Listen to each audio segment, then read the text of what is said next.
Alright, today we're having a look at Flip Flop Workshop by Super Sackboy 8160.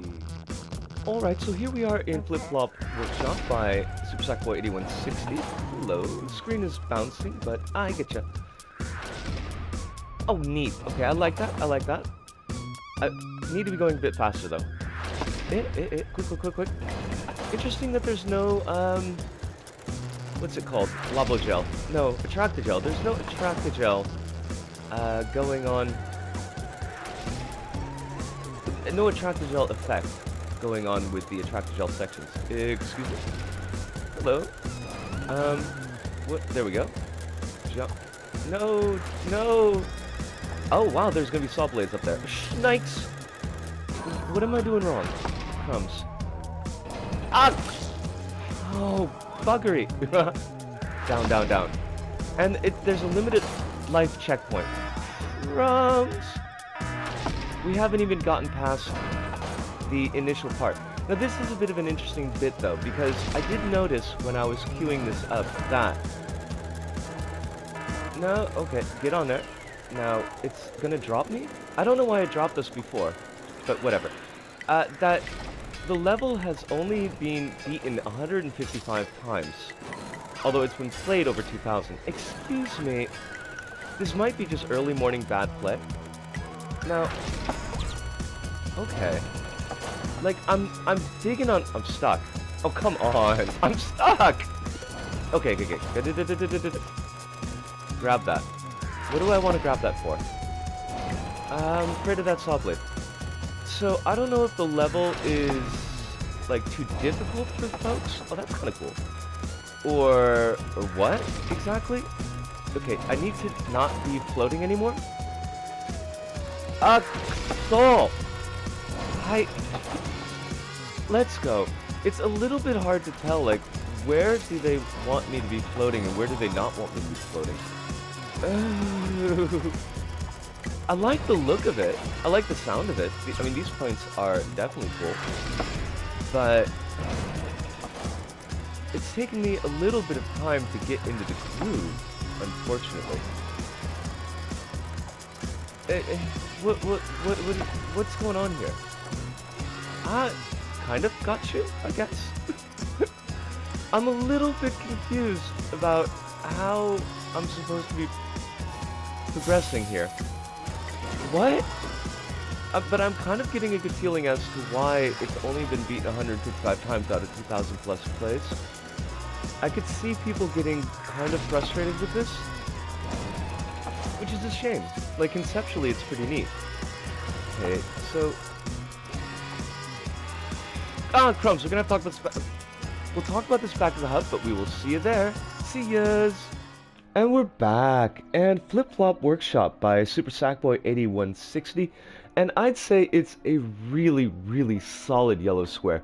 And there were a number of times when I really wanted to bump it up to a green circle, but there are a few things that I feel holding it back. But I want to front end this here, that it's an excellent level, it's very interesting, and it's a really fun level when it works, and even sometimes when it doesn't work.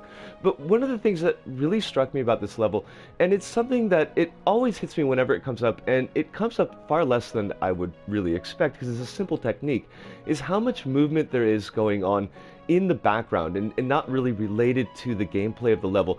You've got a lot of characters here that are kind of bouncing and bobbing and moving about, and it gives the level a feeling of dynamism, it gives the feeling of life to the level. And like I say, it's not really hard to set things up like that. It's a really simple technique, a really simple detail that makes a big difference in how I especially take the level. I wish I saw more creators do that. We tend to see these kind of static set piece environments where, you know, everything is just set and there's no movement at all. So it was really nice to see that small thing here. For the most part, I did enjoy the gameplay. I've always got a little bit of an issue with attractogel. I never feel like you've got the same momentum running or jumping when you're dealing with attractogel surfaces, and it seems to interact a little bit strangely sometimes. Like, if you touch a surface that's not attractogel, and it'll kind of throw you off the attractogel, but then you get pulled back onto it, and you get in these kind of loops like that. And I always forget that happens every time it comes up. and get myself killed usually a number of times because of that. But for the most part, I feel like the Attractogel is pretty well utilized here.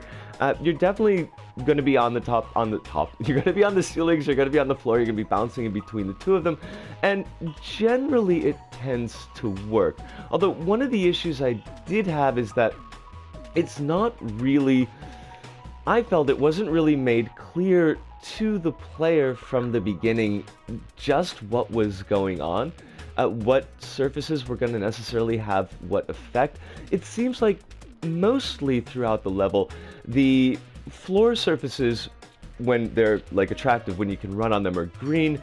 The ceiling surfaces, when they're attractive, are red, except sometimes when they're not. And blue is a bounce effect, but it took a bit for me to kind of put that information together, and I have the feeling that that might be part of the reason why there's such a poor ratio of plays to completions. We've got about 2,736 plays.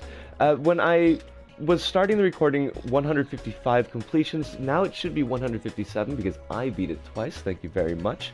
So that was one issue. Communication with the player, I did have an issue with in the level. Sometimes as well that the camera's really pulled out, and there's a lot kind of on screen, and there's a lot of direction on screen, so it can be a little bit difficult to tell just where you're supposed to be going.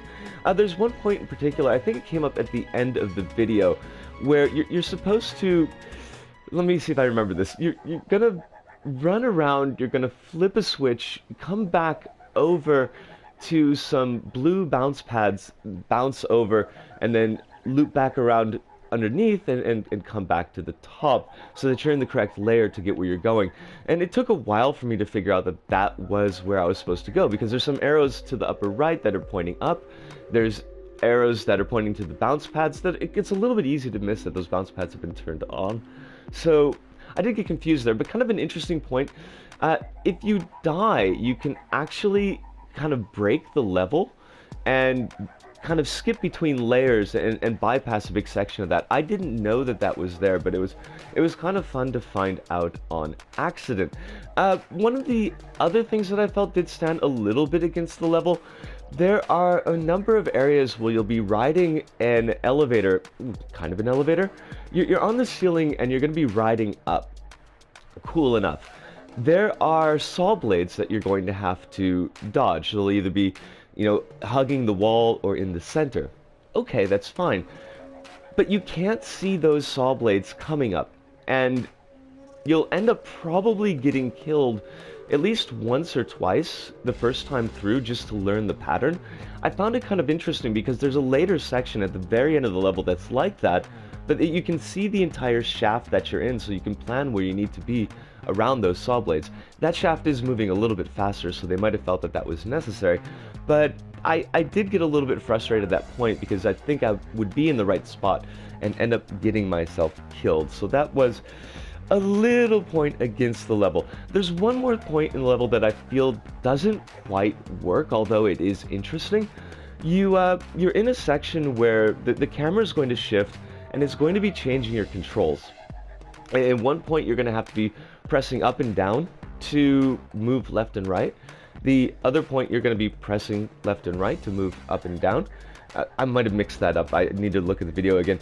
I always have a little bit of trouble when there's rapid shifts in control schemes, and in this case there are saw blades that are chasing you for part of that. And I actually kind of got into a spawn lock, a spawn loop, where the saw blades were coming and they would hit me before I could move, and it would trigger the camera change again, so the screen was shaking a lot.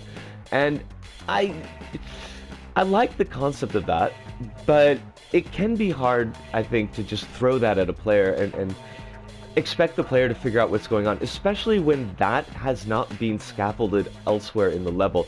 There's nowhere else in the level where you're going to have changes to the control scheme like that. So I do think if you're going to do something radical like that and force the player to engage with something completely different, that the first time that you do that, it should be in a section where there's not really a possibility of death, so that the player can figure out, oh, this is what this is going to mean and this is how I interact, so that when it comes up later and there is a hazard there, that they'll be more easily, they will have an easier time knowing what they're supposed to do and getting around that hazard. But those are, I mean, they're not minor points against the level. I think that they do need to be polished. I do think they do need to be burnished, but they don't completely destroy the level, and they don't make the level so frustrating that I didn't want to finish it. But it is something that you should keep in mind going into it.